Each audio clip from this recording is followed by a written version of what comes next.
नमस्कार दोस्तों, स्वागत है आप सभी का आपके अपने YouTube channel GK search engine पर। तो दोस्तों, आज के इस वीडियो में हम कवर कर रहे हैं राजस्थान के इतिहास के एक और इम्पोर्टेंट टॉपिक, राजस्थान की प्रमुख सभ्यताओं का। जी हाँ, यहाँ से एग्ज़ाम में काफ़ी सारे क्वेश्चन पूछे जाते हैं। तो ये पार्ट 3 है, राजस्थान की हिस्ट्री हम कवर कर रहे हैं, जो वन रक्षक वनपाल के लिए भी काफ़ी हेल्पफुल है। इसके अलावा राजस्थान की जो अन्य प्रतियोगी परीक्षा है, जिसमें CET, REET, Rajasthan high court, LDC के लिए भी काफ़ी हेल्पफुल रह सकती है। तो वीडियो की पीडीएफ फाइल आप वीडियो के डिस्क्रिप्शन बॉक्स में टेलीग्राम चैनल का लिंक दिया हुआ होगा, जहां से आप डाउनलोड कर सकते हैं। तो राजस्थान हिस्ट्री के जो मैंने नोट्स बना रखे हैं राजस्थान की सभ्यताओं को, आइए देखते हैं। तो राजस्थान में सभ्यताओं के उत्खनन का जो प्रथम प्रयास है वो सीए हक्कट द्वारा किया गया था। इंदरगढ़ बूंदी से खोज की गई थी, जिसमें कुल्हाड़ी, कंकाल ये मिले थे। राजस्थान की सभ्यताओं की अगर बात की जाए तो प्रमुख सभ्यता है कालीबंगा सभ्यता। आइए देखते हैं कालीबंगा सभ्यता के बारे में। तो कालीबंगा सभ्यता आप सभी को पता है, काले रंग की चूड़ियाँ, इसका पूरा अर्थ है। कालीबंगा शब्द का शाब्दिक अर्थ कहाँ पर है कालीबंगा सभ्यता? तो हनुमानगढ़ में है, घग्गर नदी के किनारे। डायरेक्ट ये क्वेश्चन बहुत बार आते हैं। घग्गर नदी के किनारे है, हनुमानगढ़ में स्थित है कालीबंगा सभ्यता। इसकी खोज 1952 में अमलानंद घोष के द्वारा की गई थी। ये आप जरूर याद रखिएगा। कहाँ पर स्थित है कालीबंगा? हनुमानगढ़ में। खोज किसके द्वारा की गई थी? 1952 में अमलानंद घोष के द्वारा, और घग्गर नदी के किनारे पर स्थित है। उत्खननकर्ता कौन थे? बीबी लाल और बीके थापर इसके उत्खननकर्ता थे। कालक्रम जो कालीबंगा सभ्यता का था, 2400 ईसा पूर्व से लेकर 2250 ईसा पूर्व तक कालक्रम है वो माना जाता है कालीबंगा सभ्यता का। कालीबंगा सभ्यता की अगर बात की जाए तो इसको जो उपनाम के रूप में ऋग्वेद में इसको बहुधान्य कटक भी कहा गया है। और सिंधु घाटी सभ्यता की जो तीसरी राजधानी है वो कालीबंगा सभ्यता को डॉक्टर दशरथ शर्मा के द्वारा कहा गया है। दीनहीन बस्ती के नाम से भी कालीबंगा सभ्यता को जानते हैं। तो विशेषताएं आपको ज़रूर याद होनी चाहिए, क्या मिला है कालीबंगा सभ्यता में। तो आइए इसकी सैर करते हैं। सबसे पहले मैं चला था कालीबंगा सभ्यता में हनुमानगढ़ में। तो आपको बता दें कि हनुमानगढ़ में मैंने देखा सम चतुर्भुजाकार नगर। जी हाँ, कालीबंगा के जो नगर है वो सम चतुर्भुजाकार होते हैं। वहाँ पर मैंने जूते हुए खेत भी देखे।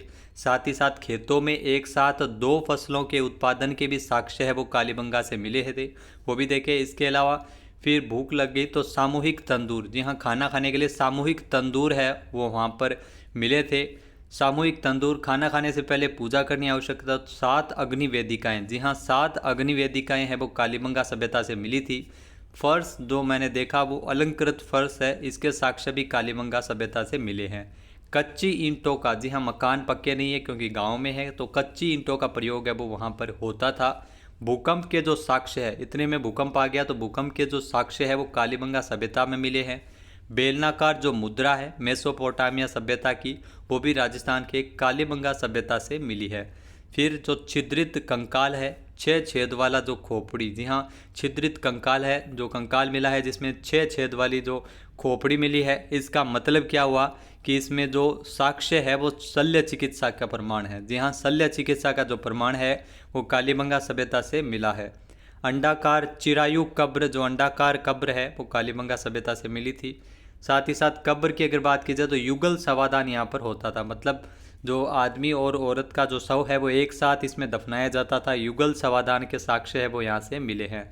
फिर कलश समाधान, जो स्वास्तिक चिन्ह कलश मिला है जिसमें स्वास्तिक चिन्ह है वो अंकित है। कपड़े में लिपटा हुआ उस तरह भी यहाँ से प्राप्त हुआ है। इसके अलावा हाथी का दांत, हाथी दांत का जो कंगा है वो भी कालीबंगा सभ्यता से मिला था। कपास का उत्पादन के जो साक्ष्य है वो कालीबंगा सभ्यता में देखने को मिल जाते हैं। मुद्रा मिली है जिसमें व्याघ्र अंकित है। इसके अलावा जो सार्वजनिक नालियाँ नहीं है, घरों में नालियाँ इसमें रहती थी। तो ये थी कालीबंगा सभ्यता। अब बात की जाए आहड़ सभ्यता की, तो आहड़ सभ्यता कहाँ पर स्थित है? आप सभी को पता है आहड़ सभ्यता उदयपुर में स्थित है। आयड़ या बेड़त नदी के किनारे यह सभ्यता स्थित है। कालक्रम की अगर बात की जाए तो आहड़ सभ्यता का जो कालक्रम है वो 2100 से 1500 ईसा पूर्व रहा था। खोज की थी आहड़ सभ्यता की 1953 में अक्षय कीर्ति व्यास द्वारा। डायरेक्ट यहाँ से क्वेश्चन बनता है, अक्षय कीर्ति व्यास ने आहड़ सभ्यता की खोज की थी। उत्खननकर्ता इसके आरसी अग्रवाल यानी रतन चंद्र अग्रवाल और एचडी सांकलिया। आरसी और एचडी, आहट सभ्यता के उत्खननकर्ता थे RC अग्रवाल और HD सांकलिया। उपनाम आहट सभ्यता के ताम्रवर्ती नगरी भी कहते हैं।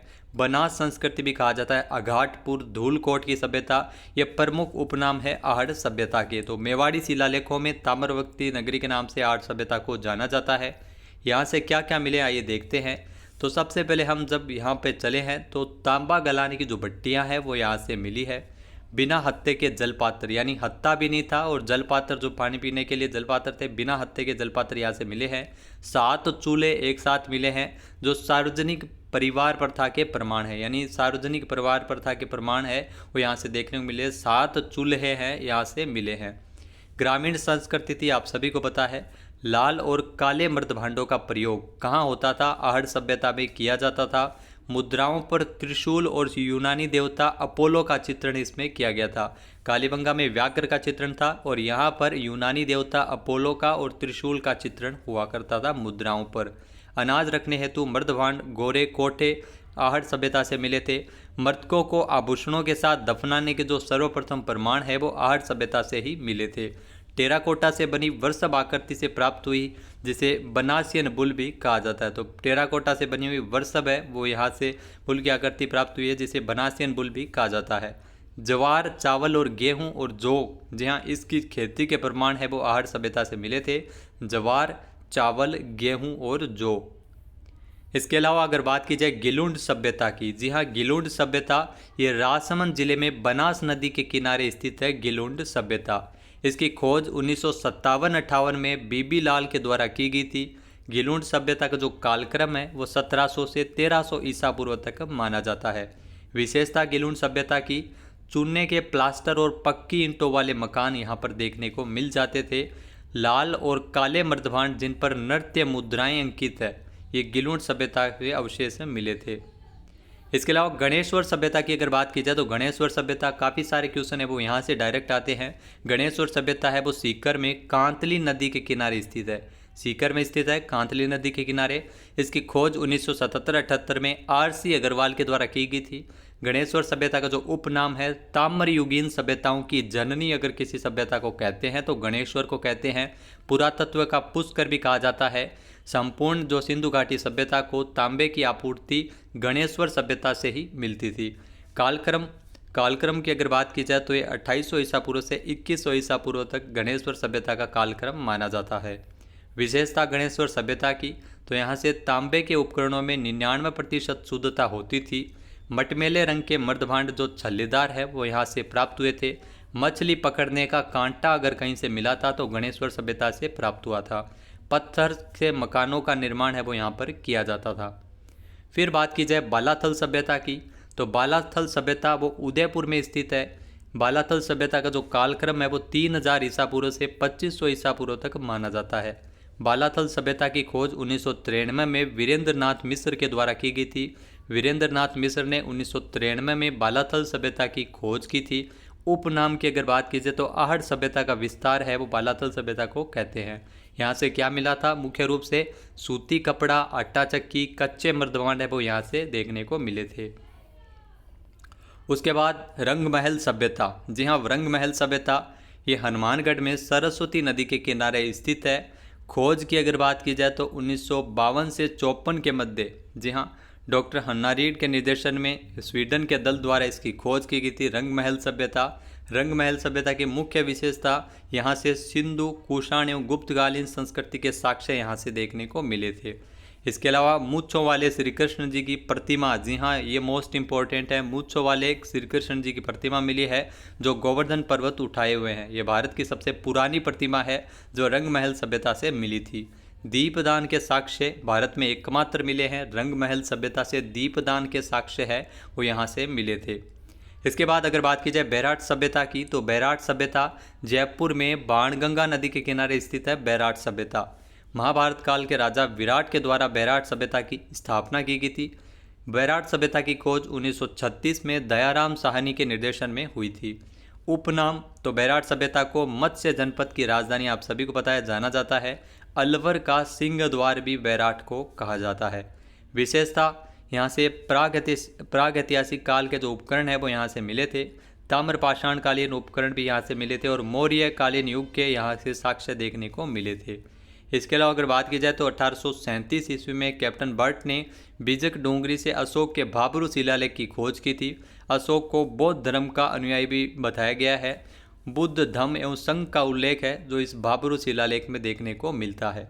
वहीं अगर बात की जाए बौद्ध विहार की तो भारत में जो प्रथम साक्ष्य है वो बैराट से ही मिले थे। बौद्ध विहार के शंख लिपि के जो साक्ष्य है तो ईरान की लिपि है, मुद्रा है, वो यहाँ से मिली है बैराट सभ्यता से। अकबरकालीन जैन मंदिर भी यहाँ से देखने को मिले थे। इसके अलावा अशोक के समय के जो गोल मंदिर है वो बैराट सभ्यता से मिले थे और यूनानी शासक मिनांडर की मुद्राएं भी यहाँ से प्राप्त हुई थी। इसके बाद नगरी सभ्यता की अगर बात की जाए तो नगरी सभ्यता चित्तौड़ में स्थित है। नगरी सभ्यता को खोजा था 1904 ईस्वी में D.R. भंडारकर, डॉक्टर भंडारकर द्वारा इसकी खोज की गई थी। इसके अलावा जो सीवी जनपद की राजधानी है वो नगरी सभ्यता को नगरी को माना जाता है। नगरी का जो प्राचीन नाम है वो माध्यमिका कहते हैं। विशेषता नगरी की तो नगरी सभ्यता की जो विशेषता है वो राजस्थान में खोजा गया प्रथम पुरातात्विक स्थल है वो नगरी सभ्यता है, राजस्थान में खोजा हुआ, ध्यान रखना। चक्राकार कुआं यहाँ से देखने को मिला था। गुप्तकालीन मंदिर जिसमें भारत का जो सबसे प्राचीन विष्णु मंदिर है वो यहाँ से देखने को मिला था। इसके बाद रेड सभ्यता की, जी हाँ, रेड टोंक जिले में ये मिली थी। यहाँ रेड की खोज है वो 1938 में दयाराम साहनी ने की थी। विशेषता यहाँ लोहा गलाने की भट्टियाँ, 50 से ज़्यादा लोहा गलाने की भट्टियाँ हैं वो रेड से मिली थी। और रेड जो एशिया का सबसे बड़ा सिक्कों का भंडार, जी हाँ, सिक्के यहाँ से बहुत मात्रा में मिले थे। लोह के अंदर जो भारत का प्राचीन भारत का टाटानगर अगर किसी से कहा जाता है तो रेड टोंक को कहते हैं, तो ध्यान रखना। एशिया का सबसे बड़ा सिक्कों का भंडार है वो रेड में मिला था। नौह, जी हाँ, नौह सभ्यता भरतपुर में स्थित है। नौह की खोज 1963 से 67 के ईस्वी के दौरान रतन चंद्र R.C. अग्रवाल के द्वारा की गई थी। विशेषता जाख बाबा जो यक्ष की प्रतिमा है वो यहाँ से मिली थी। 8 फीट ऊंची ये प्रतिमा है, जाख बाबा की प्रतिमा। यही क्वेश्चन बनता है डायरेक्ट, जाख बाबा की प्रतिमा कहाँ से मिली थी? नौह भरतपुर से मिली थी। पक्षी चित्रित ईंट भी यहाँ से देखने को मिली थी। इसके अलावा सोंती सभ्यता, जी हाँ, सोंती सभ्यता ये बीकानेर में है और इसकी खोज 1953 में अमलानंद घोष के द्वारा की गई थी। कालीबंगा प्रथम के नाम से भी जाना जाता है सोंती सभ्यता को। भीनमाल जालोर में स्थित है। R.C. अग्रवाल ने 1953 में भीनमाल की खोज की थी। विशेषता यहाँ पर रोमन एम्पोरा लिपि के साक्ष्य है वो भीनमाल से देखने को मिले थे। इसके अलावा जो लेटेस्ट जो नवीनतम सभ्यता है बिंजोर सभ्यता, ये आप जरूर ध्यान रखिएगा, हाल ही में काफ़ी चर्चा में रहा है। गंगानगर के अनूपगढ़ में घग्गर नदी के किनारे बिंजोर सभ्यता देखने को मिली थी। इसकी जो विशेषता है जो मल्टीग्रेन लड्डू है, जी हाँ, 4500 साल पुराने मल्टीग्रेन लड्डू है जो ASI और BSIPP और NBRI ने इसकी खोज की है। बिंजोर सभ्यता, इसके पुरातत्व वैज्ञानिकों ने इसकी खोज की है और राजस्थान की नवीन सभ्यता है जो साल 2021 में, जी हाँ, 2021 में ये सभ्यता खोजी गई थी, बिंजोर सभ्यता। यहाँ से क्वेश्चन आने के चांसेस ज़्यादा बन जाते हैं। गंगानगर के अनूपगढ़ में घग्गर नदी के किनारे ये मिली थी। तो दोस्तों आज के इस वीडियो में हम इतना ही पढ़ेंगे। आने वाले वीडियो हम राजस्थान के जनपद और अन्य महत्वपूर्ण टॉपिक पढ़ने वाले हैं। राजपूतों की उत्पत्ति कैसे हुई। तब तक के लिए धन्यवाद। PDF फाइल आप वीडियो के डिस्क्रिप्शन बॉक्स से डाउनलोड कर सकते हैं। जय हिंद, जय भारत, जय राजस्थान।